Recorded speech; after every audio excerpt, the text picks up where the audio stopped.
শরীরকে গ্রাস করে ফেলেছে কোলন ক্যান্সার নামক মরণ অসুখ। এ রোগের চিকিৎসার খরচ শুনলে বুক কেঁপে ওঠে। প্রতি 14 দিন পর পর নিতে হয় কেমোথেরাপি, যার খরচ প্রায় 50,000 টাকা। কিন্তু এই দিনমজুর পরিবারের ছেলের নেই জমি, নেই সম্পদ। পাবনা সদর উপজেলার মালিগাছা ইউনিয়নের ৪ নং ওয়ার্ডের বয়রা গ্রামের মোশাররফ হোসেনের জীবন এখন এমনই এক বিভীষিকাময় বাস্তবতায় বন্দী। পাশে দাঁড়ানোর মতো নেই কেউ, নেই কোনো সরকারি সহায়তা। আমার তো এখন সবকিছু ধীরে ধীরে শেষ হয়ে যাচ্ছে। ক্যান্সারটা অনেক দেরিতে ধরা পড়েছে। 14 দিন পর পর আমাকে কেমন নিতে হয়। প্রতিবার প্রায় 50,000 টাকা খরচ হয়, কিন্তু এত টাকা জোগাড় করার মতো আমার কোনো অপশন নাই। বাড়িতে জমি জমা কিচ্ছু নাই। কেউ যদি আমাকে সাহায্য না করে তাহলে হয়তো আমার চিকিৎসা থেমে যাবে। আমার আরো অনেকদিন বাঁচতে ইচ্ছা করে। আমার ছোট 2টা বাচ্চা, একটা ছেলে একটা মেয়ে। আমার যদি কিছু হয় তাহলে তাদের কি হবে? আমি ছাড়া তাদের আর এই পৃথিবীতে কেউ নাই।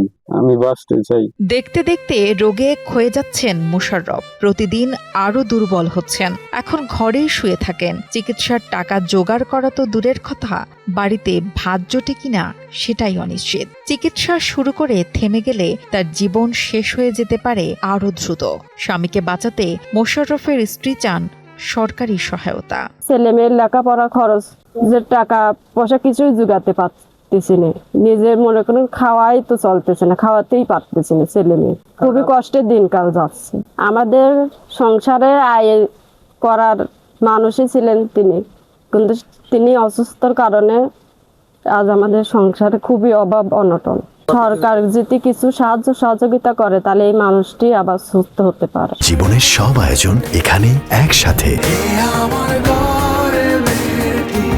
একটা সময় সংসার সামলে সন্তানদের মুখে হাসি ফোটাতে জীবন কাটিয়েছেন মোশাররফ। আজ তিনি নিজেই জীবন মৃত্যুর মাঝপথে দাঁড়িয়ে। বাবা যখন সুস্থ ছিল এখন আমাদের অনেক মজা কিনে দিত, বাজার থেকে চকলেট কিনে দিত। এখন বাবা বিছনায় পড়ে গেছে, এখন আর কেউ মজাও কিনে দেয় না, চকলেটও কিনে দেয় না। আমার বাবাকে হাসপাতালে নিতে গেলে সবসময় ভয় লাগে। যদি খারাপ কিছু শোনায়, ডাক্তার বলে কেমন না দিলে বাঁচানো সম্ভব না। এত টাকা কোথায় পাবো? আমার আম্মু কাঁদে, আমরা কিছু করতে পারি না। প্রতিবেশীরা খুব বেশি সাহায্য করতে পারেনি মোশাররফকে। একটু সহযোগিতা হয়তো ফিরিয়ে দিতে পারে এই মানুষটার জীবন, একটা পরিবারের আলো। আল্লাহ পাক এমন একটা রোগ দিয়েছে মোশাররফে, যে রোগ হয়েছে চিকিৎসা করতে অনেক টাকার দরকার। গরিব মানুষগুলো ছয় সম্পদ বলে কোনো কিছুই নাই। কিভাবে চিকিৎসা করবে ওরা? ঠিক মতো 3 বেলা খেতেই পারে না। বউ সকাল পাল অনেক কান্দাকাটি করে ভাতের জন্য।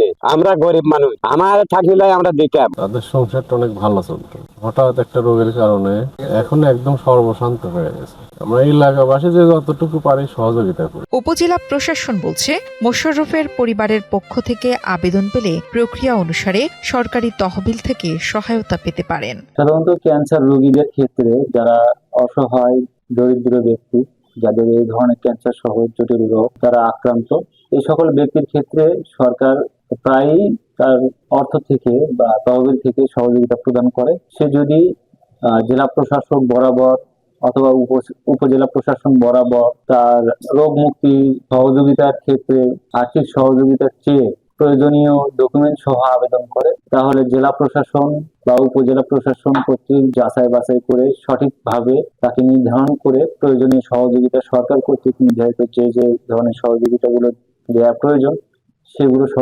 সহযোগিতাগুলো সাধারণত করে থাকি। তো এরকম যদি কোনো আবেদন আমাদের কাছে আসে তাহলে আমরা তদন্ত সাপেক্ষে সঠিকতা যাচাই করে আমরা আমাদের সহযোগিতাগুলো করে থাকি। মোশাররফের মতো অসহায় মানুষের পাশে দাঁড়ানোই আমাদের সকলের দায়িত্ব। সমাজের বিত্তবানদের সহযোগিতা ও সরকারি সহায়তাই পারে তার বেঁচে থাকার আকাঙ্ক্ষা বাস্তবে রূপ দিতে। মোহাম্মদ রাজীব জোয়ারদারের পাঠানো তথ্য ও ভিডিও চিত্রে ডেস্ক রিপোর্ট, কালের কণ্ঠ।